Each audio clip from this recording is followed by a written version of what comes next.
demanem que pugi a l'escenari el president de Cinemark, el senyor Javier Sánchez.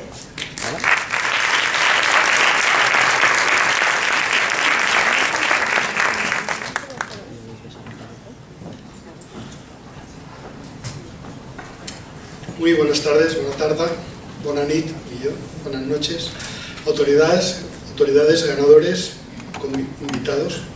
Gracias y bien, a todos que seguro que me dejo a alguien importante por el camino.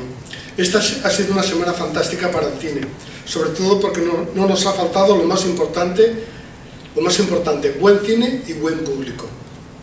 Quiero destacar el trabajo de todas las personas que han colaborado para que este festival sea posible. Como se dice, los que están delante, pero sobre todo aquellos que están detrás de las cámaras, que nos demuestran cada año su fidelidad. La calidad de los cortos ha demostrado que el cine y los creadores tienen buena salud.